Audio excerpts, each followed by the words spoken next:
नमस्कार मेरे प्रिय साथियों, आप सभी का हायर एजुकेशन वर्ल्ड चैनल को बहुत-बहुत स्वागत है। आप देख पा रहे हैं हम Bihar state university service commission की वेबसाइट पे आ चुके हैं, जिसके माध्यम से बिहार में असिस्टेंट प्रोफेसर की नियुक्ति प्रक्रिया चल रही थी, जो कि अभी वर्तमान में कोर्ट केसेस की वजह से अभी इस पर स्टे लगा हुआ है। एक्चुअली कोर्ट ने इनमें कुछ आमूल-चूल परिवर्तन करने के लिए कहा था विज्ञापन में और क्या परिवर्तन करने के लिए कहा था और क्या लेटेस्ट अपडेट है, चूँकि आप सभी के मन में ये है कि अभी क्या कर रहा है, सरकार क्या कर रही है, आयोग क्या कर रहा है और आगे आने वाले समय में होगा क्या? तो जैसा कि पिछले वीडियो मैंने आपको बताया था कि जो न्यायालय के द्वारा ऑर्डर आया हुआ है, एक्चुअल में ऑर्डर आने के 30 दिन के भीतर ही ये एलपीए फाइल कर सकते हैं, ठीक है? एलपीए मतलब जो अपर बेंच होता है, उसमें ये जा सकते हैं जजमेंट के खिलाफ, ठीक है?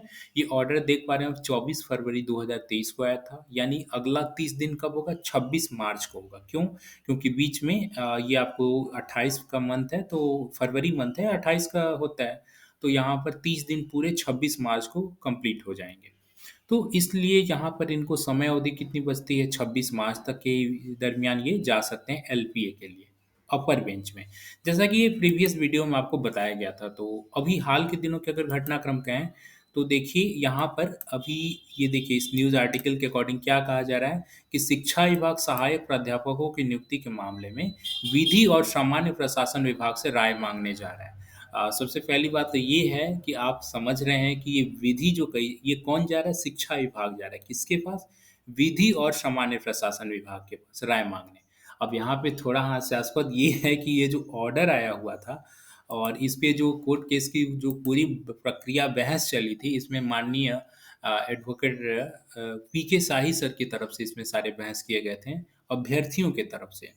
और ये है कि आज जो पीके साई हैं, वो एडवोकेट जनरल हैं बिहार सरकार के। तो ऐसी स्थिति में जो राय लेने के लिए जा रहे हैं, वही वकील से राय लेने जा रहे हैं, जो इस केस को कहीं न कहीं जिताए हुए थे अभ्यर्थियों की तरफ से। अब वो आज चूँकि सरकार के वकील हैं, तो अब उनसे राय माँगने जा रहे हैं कि अब बताएँ कि इसमें कैसे-कैसे क्या हम बच सकते हैं, अपर बेंच में जाएँ या ना जाएँ, ठीक है? देख रहे हैं डबल बेंच में जाने की बात कही जा रही है। शिक्षा विभाग अभी इस संदर्भ में निर्णय नहीं ले सका है। फिलहाल 4,500 से अधिक सहायक प्राध्यापकों की नियुक्ति आगामी प्रक्रिया अभी तक पूरी नहीं हुई है। शिक्षा विभाग 26 मार्च से पहले इस संबंध में निर्णय लेना है। जैसा कि मैंने आपको पहले ही बताया था कि एलपीए फाइल करने का 30 दिन अधिकतम समय होता है और 30 दिन के बाद ही जो भी 30 दिन तक अगर ये अपर बेंच में नहीं जाते हैं, तो ये समय ऑटोमैटिकली लैप्स हो जाता है, राइट? मैं आगे बढ़ने से एक चीज़ और आपको बता देता हूँ कि प्रिय साथियों नेक्स्ट वीडियो जो आपके समक्ष मैं ले आऊँगा, उसमें हिंदी विषय की जो अभ्यर्थी जिनका इंटरव्यू हो चुका है, रिजल्ट भी प्रकाशित हो चुका है, एक्चुअल में उनको इंटरव्यू में कितना-कितना मार्क्स दिया गया था, उसका मैं मार्क्स फाइल ले आने वाला हूँ। तो इसलिए आप चैनल पे नए हैं, तो इस चैनल को सब्सक्राइब कर लें ताकि आने वाले समय में आपको अपना मार्क्स फाइल दिख पाए। अमूमन हायर एजुकेशन वर्ल्ड चैनल पर लगभग जितने विषय के रिजल्ट प्रकाशित किए जा चुके हैं, सबके अंक पत्र दिखाए जाते रहे हैं कि आपको इंटरव्यू में कितना-कितना अंक मिला हुआ है। तो उसी परंपरा का निर्वहन करते हुए आने वाले समय आपको हिंदी विषय का भी मार्क्स फाइल नज़र आता है। तो चलिए खैर हम चलते हैं मुद्दे की ओर। तो जैसा कि आप समझ पा रहे हैं कि यहाँ पे 26 मार्च तक के लिए ये इनके पास अवधि है, समय है।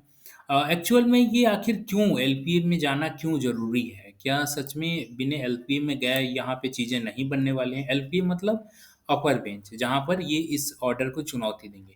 देखिए, यहाँ पे कुछ चुनौतियाँ हैं जो कि वास्तव में प्रैक्टिकली इसको इम्प्लीमेंट कर पाना सच में बहुत मुश्किल है, ठीक है? पहली बात तो यहाँ पे एक ये है कि बैकलॉग को व्हाई फॉरगेट करना है। बैकलॉग कौन? इस वैकेंसी में 2-2 तरह के बैकलॉग रन कर रहे हैं अकॉर्डिंग टू गवर्नमेंट। एक बैकलॉग तो वो है जो 2014 में सीटें रिक्त हुई और दूसरा बैकलॉग वो है जो कि बहुत पहले से यूनिवर्सिटी में किस-किस कैटेगरी का कितना-कितना रिप्रेजेंटेशन है, उसके आधार पे एक बैकलॉग है इनका। तो वो वाले बैकलॉग को कोर्ट तो सीधे-सीधे से खारिज कर दिया है और वो पद लगभग कितने थे? 1100 या 1200 के लगभग थे। तो उसको तो इन्हें जनरल रूप से वितरित करना होगा समान रूप से। उसमें जिसका जितना-जितना प्रतिशत है उतना-उतना बँटवारा लगेगा।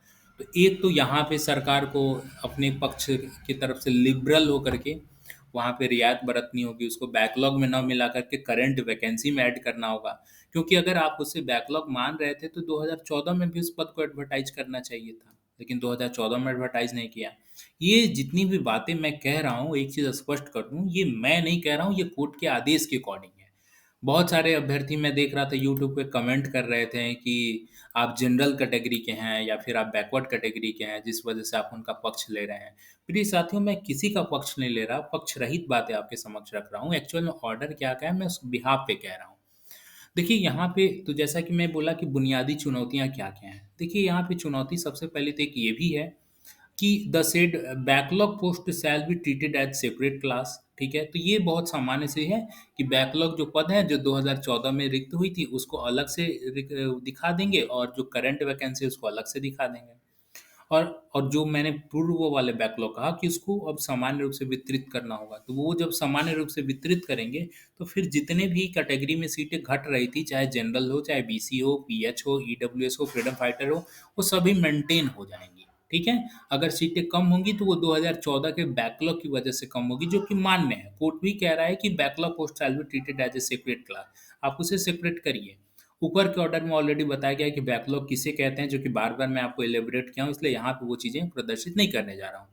देखिए आगे कह रहे हैं कि the post of current vacancy shall be bifurcated in different categories strictly in accordance with the provision of act 1991 and by treating all the post in various university. Point to be noted प्रिय साथियों, देखिए यहीं पे main huddle है। ये कह रहे हैं ना कि bye treating all the post in various university together subject wise. देखिए एक्चुअल में यही प्रैक्टिकली इसको इम्प्लीमेंट कर पाना बहुत मुश्किल है। क्यों? देखिए कोर्ट का क्या कहना है कि आप जितने भी यूनिवर्सिटी हैं ना, उनको एक साथ सब्जेक्ट वाइज इसमें कैटेगरी लगाइए, सब्जेक्ट वाइज उसमें रिजर्वेशन पॉलिसी बाइफरगेट करिए। कहने का तात्पर्य, मैं साइकोलॉजी का एग्जांपल ले लेता हूँ। जैसे साइकोलॉजी में 424 पद हैं। अब कोर्ट का कहना है कि ये जो 424 पद हैं साइकोलॉजी सब्जेक्ट के, तो वो एक यूनिट मानिए साइकोलॉजी को, और उसमें अलग अलग अलग अलग अलग अलग कैटेगरी को बाइफरगेट करिए। लेकिन सरकार ने क्या किया है कि प्रत्येक विश्वविद्यालय में जा जा करके उस विश्वविद्यालय में कितनी सीटें हैं, क्या हैं, उसके अकॉर्डिंग वहाँ पे रिजर्वेशन पॉलिसी लगाई है, जो कि प्रैक्टिकली अच्छा भी लगता है। क्यों अच्छा लगता है? पहली बात तो ये है कि प्रत्येक विश्वविद्यालयों की स्थापना अलग अलग अलग अलग कालखंड में हुई है, और प्रत्येक विश्वविद्यालयों की वर्किंग स्ट्रेंथ भी अलग अलग है। तो ऐसा देखने को आप देख सकते हैं कि प्रत्येक विश्वविद्यालय में जो रिक्तियां हैं वो समान रूप से नहीं है। किसी में 10 रिक्तियां हैं तो किसी में 50 रिक्तियां हैं। तो ऐसे में अगर मान लीजिए साइकोलॉजी को 424 एक यूनिट मान के ये एडवर्टाइज करते हैं और उसमें अलग अलग कैटेगरी का according to not five bifurcate करते हैं, तो सिलेक्शन होने के बाद फिर ये विश्वविद्यालयों को कैसे वितरित करेंगे, जब इनिशियल लेवल से ही विश्वविद्यालय वाइज अगर सब्जेक्ट का कैटेगरी का बाइफरगेट ना किया गया हो, तो तब तो ये बड़ा ही मुश्किल है। क्योंकि ये 424 यूनिट को तो आप बांट लिए, लेकिन अब 424 यूनिट को वापस जब विश्वविद्यालयों को देना होगा, उन जो ज्वाइन कर लेंगे, जिनका रिजल्ट प्रकाशित किया जा चुका होगा, तो उसको कैसे देंगे? क्योंकि यहाँ पे तो कोर्ट कह रहा है कि आप यूनिवर्सिटी वाइज मत बांटिए, एक सब्जेक्ट को यूनिट बना के बांटिए। तो ये थोड़ा मुश्किल है। तो इस चीज़ को लेकर के ये कोर्ट में जा सकते हैं। और पहले जो मैंने आपको बताया कि जो 11-1200 समथिंग ये कास्ट वाली बैकलॉग इन्होंने अलग से एक रिजर्व रखा था, तो उसको भी इसमें मिलाना होगा।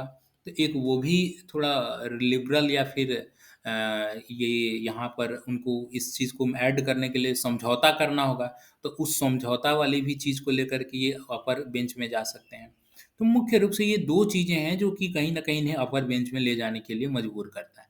अच्छा, एक चीज़ और है कि यहाँ पर कोर्ट ने ये बिल्कुल नहीं कहा है कि जिनका चयन हो चुका है उस विषय में यहाँ पर कोई चीज़ें हस्तक्षेप नहीं करनी है। एक्चुअल में जिस विषय का भी रिजल्ट प्रकाशित हो चुका है, देखिए यहाँ पे कह रहे हैं कि जिस विषय का रिजल्ट प्रकाशित हो चुका है, उसमें किसी तरह के हेर-फेर नहीं करने हैं, ठीक है? उसमें किसी तरह का हस्तक्षेप नहीं करना है। लेकिन ऐसा बिल्कुल नहीं है कि जिस विषय का रिजल्ट प्रकाशित हो चुका है, उसमें अगर किसी कैटेगरी में सीटें कम हैं, तो उसमें चेंजेस नहीं करना है। तो इसलिए इनको एक्सरसाइज़ नंबर 1 से करना है।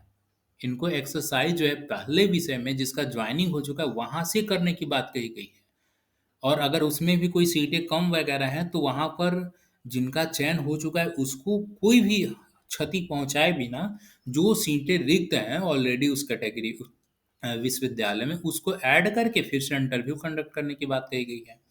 ठीक है? आप ये ऑर्डर नंबर 45 को पढ़ेंगे तो चीज़ें स्पष्ट रूप से समझ आ जाएँगी। तो ये सब चीज़ें हैं, तो ये थोड़ा बुनियादी रूप से इम्प्लीमेंट करना बड़ा मुश्किल है, जिस वजह से अपर बेंच में जा सकते हैं और नहीं जाएँगे तो इनके पास रास्ता नहीं है फिर, क्योंकि विश्वविद्यालय वाइज़ भाई फॉरगेट करके फिर कैसे चीज़ों को ये डिस्ट्रीब्यूट करेंगे। अगली चीज़ें यहाँ पे एक दूसरी चुनौती ये है कि यहाँ पर आप अलग-अलग देखिए, यहाँ पे एक चीज़ और देखने में हास्यास्पद आया, ये शिक्षा विभाग बिहार सरकार की तरफ से शिक्षा मंत्री जो है 3000 अतिरिक्त सहायक प्राध्यापकों की नियुक्ति के संबंध में घोषणा करते हैं। ये कब के लिए करते हैं? 23-24 के लगभग 3000 अतिरिक्त सहायक प्राध्यापकों की नियुक्ति की जाएगी। ये एक्चुअल में ये विधानसभा में अपने स्पीच के दरमियान इन्होंने कहा है। अब ये देखिए, जो 2023-24 में 3000 अतिरिक्त सहायक प्राध्यापकों की नियुक्ति की बात कही जा रही है, तो कुछ लोगों के मन में ये है कि ये नई वैकेंसी आ रही है क्या? एक्चुअल में ये नई वैकेंसी की बात नहीं कही गई है। ये एक ही वैकेंसी को बार-बार ये भजाने का काम करते हैं। ये वैकेंसी निकली है 2020 में और हर सत्र में भजाते जा रहे हैं कि हम नया ला रहे हैं, नया ला रहे हैं, नया ला रहे हैं।